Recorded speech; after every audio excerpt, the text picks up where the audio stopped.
नाज़रीन, रुपया पैसा में आपको खुशामदीद कहते हैं। देखिए, मईशत के मुतल्लिक बहुत ज़्यादा बातें होती हैं, लेकिन मैं देखता हूँ कि कुछ मौज़ूआत को कम्प्लीटली निगलेक्ट कर दिया जाता है। हम कोशिश करते हैं कि उन मेजर इश्यूज़ को जो कि इस इकॉनमी को कन्फ्रंटेड हैं और जिन्हें हाईलाइट नहीं किया जा रहा for some reason, better understood by the interested quarters. Issue ये है कि भाई, आप अपने मुल्क के अंदर जब डिबेट छेड़ते हो तो आप रिसोर्सेज की डिबेट छेड़ते हो, आप रिसोर्स यूटिलाइजेशन की डिबेट छेड़ते हो, आप अपने यहाँ मौजूद रिसोर्सेज की एक्सप्लॉयटेशन के बारे में बात करते हैं, उनमें इन्वेस्टमेंट के बारे में डिस्कशन करते हैं।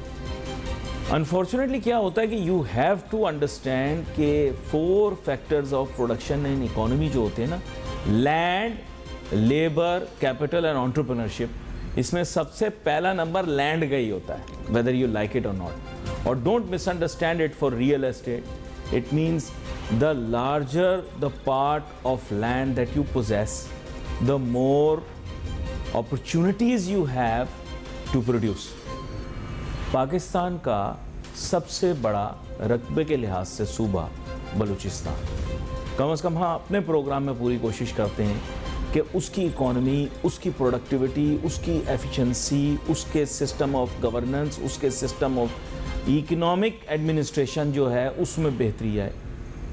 अब अगर इंटरेस्ट लिया जा रहा हो तो उसे हाईलाइट किया जाना बहुत ज़रूरी है। इसीलिए मैंने ख़ास तौर पे आज एक बहुत ही अहम मेहमान को प्रोग्राम में मदऊ किया है, जनाब अलाउद्दीन मरी, जो कि साबिक चीफ मिनिस्टर बलूचिस्तान रहे हैं। इसके अलावा सीनियर वाइस चेयरमैन हैं NBG ग्रुप के, जो कि बिज़नेस एंटरप्रेन्योर्स और इंडस्ट्रियलिस्ट का एक बिज़नेस का ग्रुप है। उसके अलावा he is an entrepreneur par excellence in his own right. Welcome करता हूँ सर आपको। Thank you very much Ali भाई, बहुत शुक्रिया। अलाउद्दीन मरी साहब, ये शिकवा आपके दिल में भी होगा कि despite the fact that Balochistan by land is, or by land measurement if you take it, is the largest province of Pakistan. When we talk about resources, naturally more land, more resources. सबसे ज़्यादा resources भी natural resources Balochistan में मौजूद हैं, both explored and unexplored। इसको सामने रखते हुए मैं चाहूँगा कि जनरल आसिम मुनीर साहब को आपके तवस्सुत से भी और प्रोग्राम के तवस्सुत से भी सलाम पेश करूँ कि उन्होंने बड़ा संजीदगी से इस मामले को लेते हुए इन्वेस्टमेंट अपॉर्चुनिटीज़ पाकिस्तान में क्रिएट की। SIFC का एक फ्रेमवर्क तैयार हुआ, पाकिस्तान में सरमायाकारी आएगी, उसका शेयर बलूचिस्तान को भी मिलेगा और जगहों को भी मिलेगा। मैं चाहूँगा तफसीली तौर पर हमारे नाजरीन को इसके बारे में आगाही दें।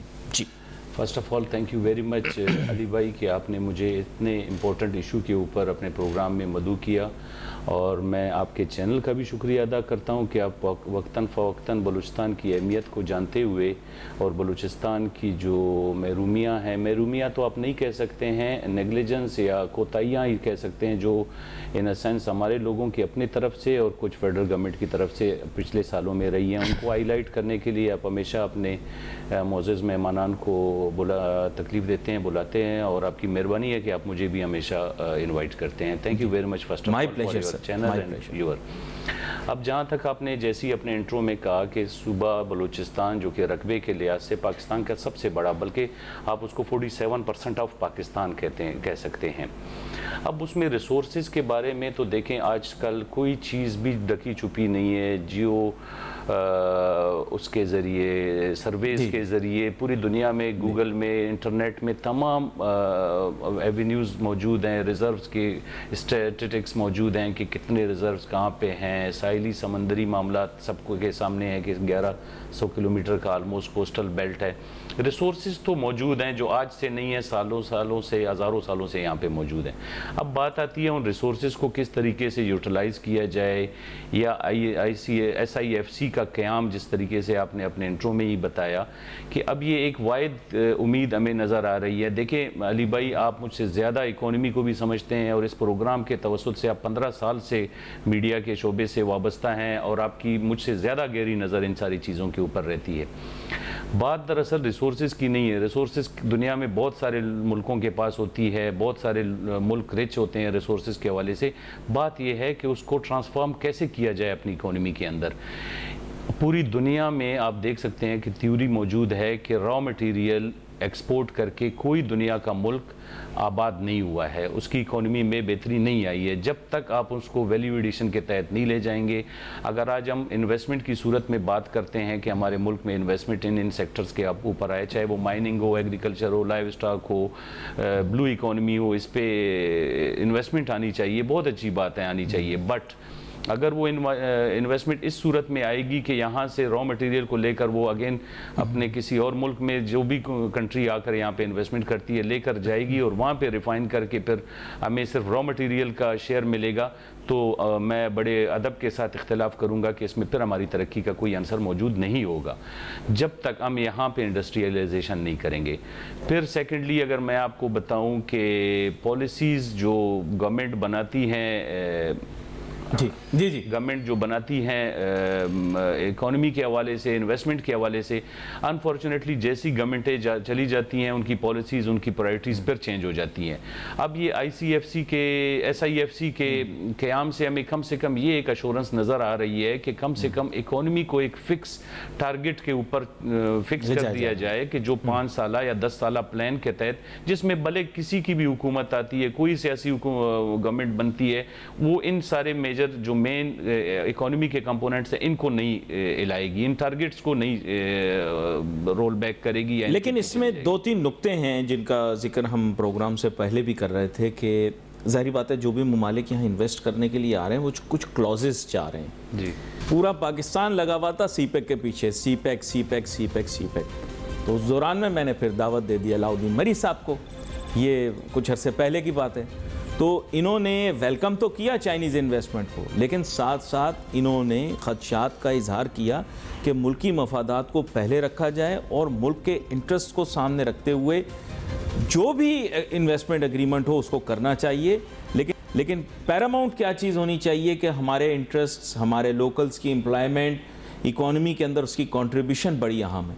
तो अलाउद्दीन मरी साहब तब भी आपने थोड़ा सा टेंजेंट रुख लिया था, आज भी मैं चाहूँगा, लेकिन अब क्योंकि SIFC का प्रोग्राम तो बहुत अच्छा है, लेकिन इसकी एग्जीक्यूशन के अंदर जो चीज़ें इंप्रूवमेंट के लिए वो आप ज़रूर डिस्कस करें और क्या क्या चीज़ें वेस्ट चाहता है हमसे उसको भी डिस्कस करें। जी CPEC अगेन आपको पता है कि मैं हमेशा से, आज से कोई 5 साल पहले से मैं आपके साथ प्रोग्राम्स भी कभी कभार आता रहा हूँ और मेरे व्यूज़ उस वक्त भी वही थे, आज भी उन्हीं खदशात का इज़हार मैं कर रहा हूँ कि अगर CPEC को हमने कामयाब बनाना है, इसको मेट्रलाइज करना है, अगर सिर्फ नाम के तहत CPEC $60 अरब आ गए, अभी मज़ीद उसमें आने हैं।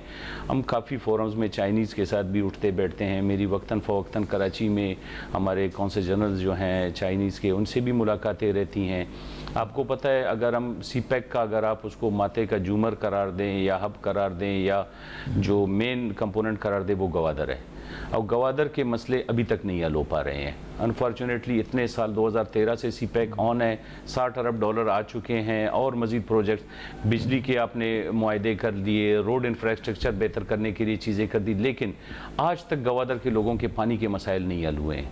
आप मुझे बताएं कि इस तरीके में कैसे ये कामयाबी हो सकती है। अगेन आज भी मेरी SIFC के फोरम से मुख्तलिफ और जो फोरम्स यहाँ पे काम कर रहे हैं इस इकोनॉमी के ऊपर, जब तक आप वहाँ के लोगों के, मकामी लोगों के मसाइल को हल करने की कोशिश नहीं करेंगे, उनको एड्रेस नहीं करेंगे, वहाँ के लोगों की ज़रूरतें पूरी नहीं होंगी, बिज़नेस एक्टिविटीज़ आगे चल नहीं सकती हैं। आप मुझे बताएं कि एक तरफ आप फैक्ट्री लगा के लेक्सेस में आएंगे अपनी फैक्ट्री पे और उसी फैक्ट्री के आसपास की आबादी जो है ना वो बेसिक पानी की ज़रूरत से भी महरूम होगा, एक सीवरेज के निज़ाम से भी महरूम होगा, बिजली से भी महरूम होगा, वो आपको किस नज़र से देखेगा?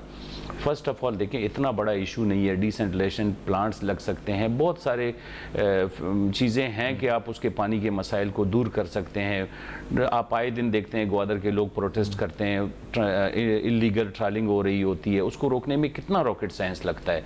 आज आप मुझे बताएं, सेटेलाइट से सारी चीज़ें कंट्रोल होती हैं, ड्रोन्स के ज़रिए कंट्रोल होती हैं, टेक्नोलॉजी कहाँ पे पहुंच चुकी है और अभी तक हम छोटे छोटे माइनर से इश्यूज को नहीं हल कर पा रहे हैं। चाइनीज से मेरी बात हमेशा जिस भी फोरम पे होती है, मैं उनको कहता हूं कि आप B2B गवर्नमेंट के साथ तो जो कर रहे हैं वो बहुत अच्छी बात है, करें, लेकिन स्मॉल स्केल में आप बलूचिस्तान के मकामी लोगों को, वहाँ की मकामी आबादी को भी छोटे छोटे सेक्टर्स में बिजनेस एक्टिविटीज़ में इन्वॉल्व रखें, छोटे छोटे कारोबारों में उनके साथ JVs करें, उसमें आपकी सिक्योरिटी भी अपलिफ्ट होगी। वहाँ का जो मकामी रहने वाला इस चीज़ को ओन करेगा कि जी ये ग्लास बनाने की या कप बनाने की फैक्ट्री में मैं भी 50% पार्टनर हूँ या 25% पार्टनर हूँ। हाथ रखती है, तो मैं आपसे इसलिए डिस्कस करूंगा क्योंकि you had been former chief minister also of the province. Sir, एक बड़ी अजीब सी बात है, गवादर के ऊपर there was lot of pomp and show. Gwadar में billions were invested, if not dollars, rupees at least. Issue ये है गवादर की सडनली रियल एस्टेट की डिमांड गिर गई है। I shouldn't be asking you this question, but you are already aware how many billions and billions have been invested in that city, and mostly by other provinces, if I can say that very openly. Problem ये है कि sir उसका थोड़ा सा आप मुख्तसरन 1-2 minute के अंदर अगर आप खुलासा कर सकें कि what has gone wrong, what is the issue, क्योंकि बड़ा पैनिक है पूरे पाकिस्तान के अंदर इस बारे में। ब्रदर, ये बात या ये क्वेश्चन छेड़ के आपने मेरा पूरी तवज्जो इकोनॉमी से हटा के, मैं रियल एस्टेट को कभी इकोनॉमी का हिस्सा नहीं मानता। ये एक ऐसा कारोबार है कि जो लोगों को बजाय प्रोग्रेसिव उसके तरफ ले जाने के उनको नेगेटिविटी की तरफ लेकर जाता है। अब ये दुनिया में क्या कारोबार है कि मैं ज़मीन लूँ, स्कीम बनाऊँ और उसमें प्लॉट्स बेचना शुरू कर दूँ, मेरा अपना ही पैसा मेरे हाथों से निकल के दूसरे हमारे पाकिस्तानी भाई के हाथ में जाए और घूमता रहे। बात तो वो है कि मैं किसी मैन्युफैक्चरिंग करे जाऊं, मैं किसी, अब देखें बलूचिस्तान में why was this promoted like this? आपके ख्याल से did it make any sense कि जितना यहाँ पर आया भाई कोई फैक्ट्री लगे, कोई एग्रीकल्चर में इन्वेस्टमेंट हो, कोई ओवरऑल इन्वेस्टमेंट हो, उसके बजाय सारा पैसा रियल एस्टेट में लग गया? मैं तो ग्वादर में रियल एस्टेट माफिया के इंतहाई खिलाफ रहा हूँ। मैं आज भी ये कहता हूँ, चाहे वहाँ पे इकोनॉमिक जोन पे लोग रियल एस्टेट पे इन्वेस्टमेंट कर रहे हैं, उनको बाउंडिंग कर दिया जाए कि आपने प्लॉट लिया है, आप 1 साल के अंदर अगर इसके ऊपर कोई एक्टिविटी नहीं शुरू कर देंगे, हम आपका प्लॉट कैंसिल कर देंगे। रेजिडेंशियल 50,000 लोगों का शहर है मकामी, बाहर से कितने लोगों ने और आना है ग्वादर में, जहाँ पे अभी तक बिजली की सहूलतें ही नहीं पूरी हैं, कितने लोगों ने आना है। हजारों स्कीम वहाँ पे बन गए हैं, हजारों प्लॉट्स। आप पता है गवादर की बुकिंग ऑफिस कहाँ पे बने हुए हैं? कराची में है सारे, अब आप देख लें। कराची में है, मैं आपको बता दूं बहुत सारे और शहरों में भी हैं, नाम में लंदन में भी है, इवन US में भी हैं उसमें। But I didn't understand. आप वैसे एज जस्ट रफली आपके ख्याल से अगर इतना ही पैसा जो प्लॉटों में गया ये इंडस्ट्री में लग जाता तो आपके ख्याल से क्या इसका अगर 25% अली भाई अगर इंडस्ट्री में लगता ना, आज ग्वादर की क्या, पाकिस्तान की क्या, सूबे बलूचिस्तान की तकदीर बदल जाती। अगर उसका 25% भी, बिलियंस ऑफ डॉलर्स यहाँ पे लगे हैं इस हाउसिंग स्कीम में, उस प्रोजेक्ट में, बट ग्राउंड में आज भी जाके आप देखें पानी और बिजली मौजूद नहीं है। तो रियल एस्टेट तो एक, मैं इसको गलत अल्फाज नहीं वो कहना चाहता हूँ, मैं इसको बिल्कुल एक फ्रॉड कारोबार समझता हूँ। जब तक आप मैन्युफैक्चरिंग इंडस्ट्रियलाइजेशन पे नहीं जाएंगे, जब तक लोगों की ज़िंदगियों को बेहतर करने के लिए उनको रोज़गार पे नहीं लगाएंगे। आज भी मेरे बलूचिस्तान में अगर कोई पोस्ट एडवर्टाइज होती है तो उसके लिए 25,000 लोग एप्लीकेशन सबमिट करते हैं। हम कहाँ खड़े हैं अली भाई? अगर प्राइवेट सेक्टर अपना रोल प्ले करती और अगर investment in shape of industrialisation आती, लोगों को जॉब्स की मिलती, तो लोगों ने क्या करना था सरकारी नौकरियों के पीछे? ये तो आप माने, we have given the top job to a Balochistan के रेजिडेंट को हमने दिया है टॉप जॉब। पीएम तो काकर साहब है ना? नहीं, बिल्कुल, इसमें नो डाउट मैं उन पे फ़ख्र भी करता हूँ और ये मेरे लिए बड़ी प्राउड की बात है कि मेरे सूबे से उनका ताल्लुक है। फेडरल इंटीरियर मिनिस्टर भी आपको बिल्कुल, वो भी सबसे पावरफुल पोजीशन है। बिल्कुल अच्छी बात है, और अभी थोड़े अरसे के लिए दिए हैं। अब काश 5 साल रहते तो फिर हम कुछ पता करते। अब महीने 2 में वो जितना भी कर सकें, मुल्की मसाइल आपके सामने है, कोई जादू की चड़ी वो नहीं लेकर आए हैं। चले वो इनफैक्ट पुराने लोगों की तरह, मेरे ख्याल ज्यादा फोकस अभी उनका ये होना चाहिए, अपॉर्चुनिटी उनको मिली है, वो बलूचिस्तान की इकोनॉमिक अपलिफ्ट के ऊपर काम करें, क्योंकि ये टाइम कम मिलता है। जी हाँ, और कम से कम डायरेक्शन बेहतर करें। हमने भी तजावीज़ दी हैं, उनके अंदर खुद भी अल्लाह ने बड़ी सलाहियत दी है। दोनों पर्सनैलिटीज़ जिनका आपने नाम लिया है, वो बलूचिस्तान की क्रीम आप समझ सकते हैं उनको। बलूचिस्तान के बारे में उनकी बड़ी गहरी नज़र है और उनको खुद ग्राउंड पे देख कर आए हैं। सूबे में भी सर्व किया है, as a home minister Sarfaraz भाई क्वेटा में भी रहे हैं। इसी तरह खाकड़ साहब जो है ना, वो तर्जुमान गवर्नमेंट ऑफ बलूचिस्तान रहे। सेनेट में उन्होंने बड़ा पॉजिटिव किरदार अदा किया। देखिए, आज पूरा पाकिस्तान पाकिस्तान अगर उनकी बातें सुनता है तो कुछ हमें उसके बारे में हमें फीडबैक ये मिलता है कि हमें फ़ख्र है कि बलूचिस्तान में इस लेवल के काबिल लोग भी मौजूद हैं। देखिए अब अगेन हम फिर सियासत की तरफ ना जाएं, हम अपने ट्रेड की तरफ ही रहें। नहीं माजरत, मैंने आपसे पूछा इस वजह से क्योंकि आपको ये तो पता होगा पीर बाबा की रियल एस्टेट के बारे में तो बहुत शोर मच रहा है, लेकिन गवादर में जो लोगों का पैसा चला गया उसके बारे में कोई बात नहीं कर रहा है। Really don't know. अच्छा, यहाँ पर वापस वहीं आ जाते हैं जिधर आप पहले थे कि फ्रेमवर्क जो तैयार किया गया, आप उसके लिए कुछ सजेशंस दे रहे थे। आप कह रहे थे SIFC के फ्रेमवर्क के अंदर हमें नेशनल इंटरेस्ट को फिर सबसे फर्स्ट पॉइंट पे प्लेस करना है, मैं करेक्ट? जी हाँ। और यहाँ पर फ्रेमवर्क के अंदर सर एक चीज़ है जो मैं आपसे पूछना चाहता हूँ, रीनिगोशिएशन का क्लॉज नहीं होता। इसकी वजह से 2-3 दफ़ा हम फंस चुके हैं माजी में, जी, पावर प्रोजेक्ट्स में भी। जी हाँ। आपके ख्याल से this should be open? And second is कि if this investment is been brought in like in other projects, the province should also be a stakeholder. Am I correct? It should not only be a federal issue. ये मैं चाह रहा हूँ थोड़ा सा आप वाज़े करें। देखिए जो प्रोजेक्ट्स अभी ऑलरेडी आपने इनिशिएट कर दिए हैं उनकी सॉवरेन गारंटीज स्टेट दे रही होती है, उस पर आप नहीं कर सकते हैं कि आप उनको अब रिविजिट करें। आप उनको दरख्वास्त कर सकते हैं, बिठा सकते हैं, अपने मुल्क की इकोनॉमी के हवाले से बता सकते हैं। लेकिन देखें अब फिर अगेन हमारे पास रास्ते जहाँ पे कहते हैं there is a will there is a way, जहाँ अब आपकी मजबूरी अगर आपके अंदर विल है, ठीक है, हमें एनर्जी सेक्टर में इस वक्त IPPs की सूरत में नुकसान फेस करना पड़ रहा है, अब हमें एवेन्यूज़ तलाश करने चाहिए, टैक्स नेट बढ़ाना चाहिए। हमें कहाँ से, देखिए 4000 अरब के आपका डेफिसिट घूम रहा है ना सर, अब आप इसको कहाँ से पूरा कर सकते हैं? 500 तकरीबन 500 अरब आपके PIA का नुकसान आप बर्दाश्त करते हैं, 500 अरब आप स्टील मिल का बर्दाश्त करते हैं, सिर्फ इन्हीं दो को ही आप प्राइवेटाइज कर दें तो 1000 अरब तो आपके यहाँ से आपको कमी आ गई है, ठीक है जी। उसके बाद आप देखें टैक्स नेट बढ़ाएं। अब मुसीबत ये है हमारे मुल्क में कि हम टैक्स जो दे रहे हैं एग्जिस्टिंग टैक्स पेयर उन्हीं को ही रगड़ा लगा रहे हैं, उन्हीं के ऊपर ही ये बड़ा अहम नुक्ता है। और अगर अलाउद्दीन मरी साहब आए हों और सनत और तिजारत की सियासत के मुतालिक बात ना हो तो फिर बड़ा गलत काम हो जाएगा। सर फेडरेशन के हो रहे हैं इलेक्शन और ग्रुप्स काफ़ी सारे सामने आए और इसमें आप पता होगा कि अब 2 प्राइमरी कैंडिडेट्स फील्ड किए गए हैं और सियासत में अच्छी गर्मा गर्मी है, तो कुछ फेडरेशन की सियासत के मुतालिक बताएं और इसको उस निगाह से देखें जो आप हमेशा ही कहते हैं कि I look at things from the practical nature, तो प्रैक्टिकलिटी के निगाह से देखते हुए बताएं कि फेडरेशन के इलेक्शंस में क्या होने वाला है।